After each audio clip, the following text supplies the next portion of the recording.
আপনি কি কখনো ভেবেছেন চুল কি এমন জায়গায় গজাতে পারে যেটা আমরা কল্পনাও করি না?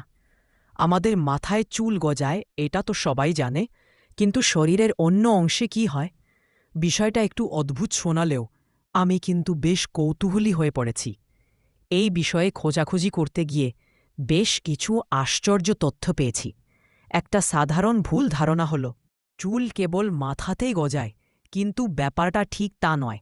আমাদের পুরো শরীরেই আসলে চুল থাকে, শুধু মাথার চুলগুলো মোটা ও বেশি দেখা যায়। অনেকের মুখে, হাতে বা পায়েও চুল দেখা যায়, তবে কিছু কিছু ক্ষেত্রে সত্যিই অদ্ভুত জায়গায় চুল গজাতে দেখা যায়।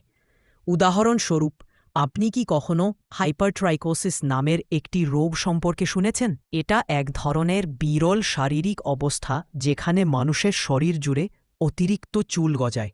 একটু চুল নয়, বরং একেবারে পশমের মতো পুরো শরীর ঢাকা পড়ে। শুধু একটা জায়গায় নয়, পুরো শরীরেই এমন হতে পারে।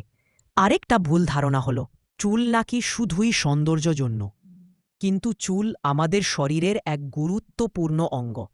এটা আমাদের শরীরের তাপমাত্রা নিয়ন্ত্রণে সাহায্য করে এবং রোদ থেকে ত্বককে রক্ষা করে। তাই শুধু সৌন্দর্যের ব্যাপার নয়, চুলের কাজও আছে। বিজ্ঞান কি বলে চুল নিয়ে? গবেষণায় দেখা গেছে চুল গজানোর সঙ্গে হরমোনের গভীর সম্পর্ক রয়েছে। শরীরে হরমোনের ভারসাম্য বিঘ্নিত হলে চুল গজানোতে প্রভাব পড়ে। শুধু চুলের পরিমাণ নয়, চুলের গঠন ও রঙেও পরিবর্তন আসে।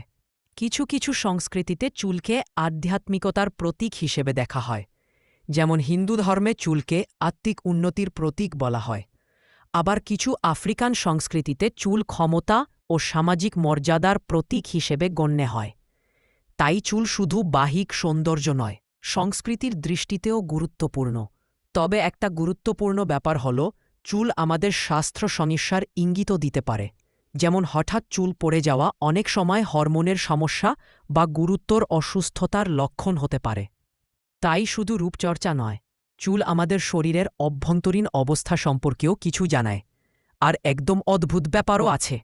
জানেন কি, আমাদের নাকের ভেতরেও এক ধরনের চুল গজায়। একে বলে ন্যাসাল হেয়ার।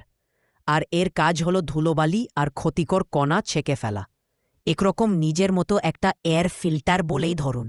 সুতরাং দেখা যাচ্ছে চুল কেবল রূপচর্চার বিষয় নয়, এটা স্বাস্থ্য, সংস্কৃতি, এমনকি আধ্যাত্মিকতার সঙ্গেও জড়িত। আর এত রহস্যময় যে চুল নিয়ে আলোচনা করতেই মজা লাগে। এতদূর পরে থাকলে বলুন তো, আপনার কি কোনো অদ্ভুত চুল সংক্রান্ত গল্প আছে বা কোনো প্রশ্ন? নিচে মন্তব্য করে জানাতে ভুলবেন না।